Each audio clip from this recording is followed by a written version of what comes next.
नमस्ते दोस्तों, कीअं आहियो? मैं तो बिल्कुल ठीक ठाक हूंदो। जी हाँ दोस्तों, अॼु जेका आहे अॼु तव्हांखे असां विज़िट करायूं था रतोकोट मंदर ते। ऐं रतोकोट मंदर खिपरे तालुके जो तमामु ख़ूबसूरत इलाइक़ो आहे। उते जेका आहे डॉक्टर रतन कुमार तरफ़ां हर साल जेका आहे सत्संग जो प्रोग्राम थींदो आहे। अॻे जेको आहे संदसि ॻोठु कुबर स्टॉप ते ऐं डॉक्टर रस्ती ते तक़रीबन प्रोग्राम थींदा रहंदा आहिनि।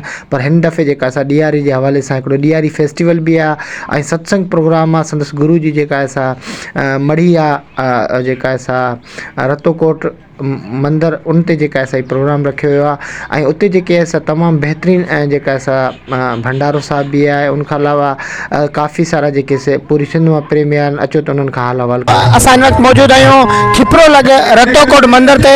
ऐं हर साल वांगुरु हिन साल बि जेका असां डॉक्टर रतन कुमार तरफ़ां सत्संग जो प्रोग्राम रखियो वेंदो आहे। ऐं तमामु बहितरीनु नमूने जेका असां हिते ख़ूबसूरत भंडारो बि थींदो आहे। ऐं ख़ूबसूरत जेका असां भगत साहिबान ईंदा आहिनि ऐं बहितरीनु जेको आहे सत्संग जो आरंभ थींदो आहे। अचो त हिते जेके मौजूदु आहिनि नाज़रीन जेके शेवादारी आहिनि या उनखां अलावा नमस्ते अदा, तव्हां किथां आया आहियो? सर असां जेको लाल खान शाह खां आया आहियूं ऐं साईं वफ़ासूं लावती जा जेको असीं थोराईंदा आहियूं जेको पंहिंजो पीरियड्स टाइम कढे असां वटि जेको हिते सत्संग में आया आहिनि। असां वेलकम कंदासीं साईं जिन खे जेको असांखे एतिरो टाइम ॾिनो आहे।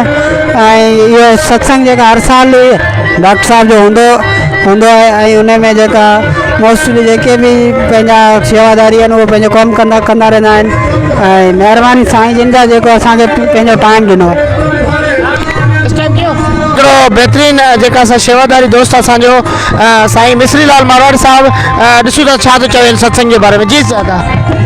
साईं राधे कृष्णा, तमामु बहितरीनु सत्संग थींदो आहे। डॉक्टर रतन कुमार साहिबु जेको आहे तमामु बहितरीनु सत्संग जो जेको आहे मंडप सजाईंदो आहे। ऐं कुंद कुर्ज खां हिते पूरे पाकिस्तान जा माण्हू ईंदा आहिनि, श्रद्धालु ईंदा आहिनि। उन खां अलावा हितां जेको आहिनि ॿोरियूं बि ईंदियूं आहिनि जेके श्रद्धालु खणी ईंदा आहिनि।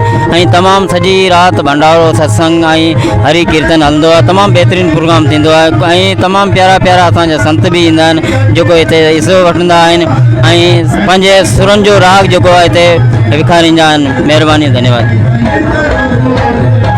ॿियो दोस्त वेठो आहे जेको झोल खायो आहे, इंतहाई प्यारो इंसानु आहे। तमामु बहितरीनु नमूने जेके असां हुते जेके मुख़्तलिफ़ मंदर आहिनि उन्हनि में शेवा कंदो आहे। साईं उमेदाराम हलूं था उमेदाराम वटि, छा थो चवे उमेदाराम साईं? उमेदाराम साहिबु नमस्ते। ओम नमस्ते सर, तव्हां सत्संग के बारे में क्या चाहते हो? भोजन की भूख नहीं लगती तो समझो कि तन रोगी है, और जब भजन की भूख नहीं लगे तो समझो कि मन रोगी है।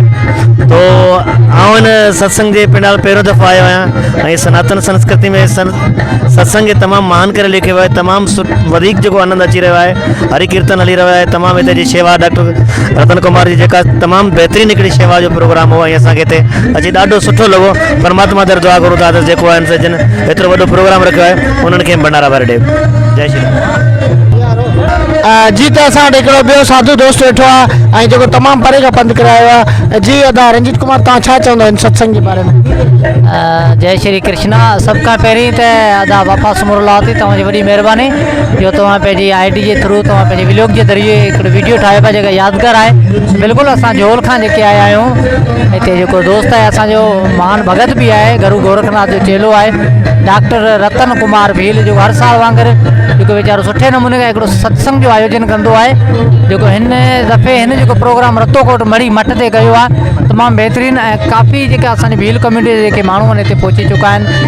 भगत साहिबान जेके आहिनि, सुठा क्लासिकल गवैया जेके आहिनि उहे बि पंहिंजो राग हिते जेके आहिनि ॻाए रहिया आहिनि। सभई दोस्त जेके आहिनि झोल खां बि आयल आहिनि, शिदातपुर टंडोलियार काफ़ी जेके शहर आहिनि असांजा उन्हनि खां हिते आयल आहिनि।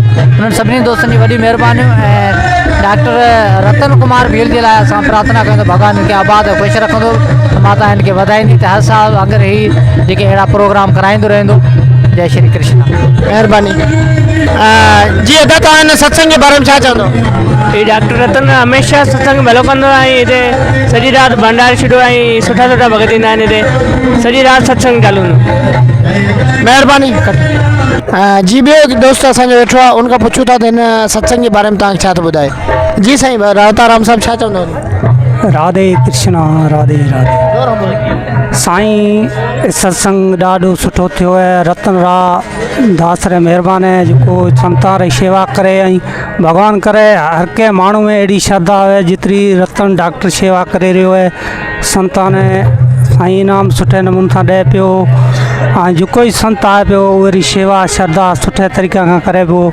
हेल साल रतोकोट में सत्संग सजायो गयो है, हर साल सत्संग करे तो साईं रे महिरबानी है। धन्यवाद है रतनलाल। जी तो दोस्तों अॼु असां हुआसीं रतोकोट मंदिर ते ऐं तमामु बहितरीनु प्रोग्राम कयो ऐं हिते आयल जेके ज़ाइरीन आहिनि उन्हनि जी बि तव्हां ॻाल्हियूं ॿुधियूं। पंहिंजे मेज़बान दोस्त वफ़ा सुमरो लाहौती कैमरामैन गौतम राय भील खे ॾिना मुर्की मोकल जे पेर ते ख़ैर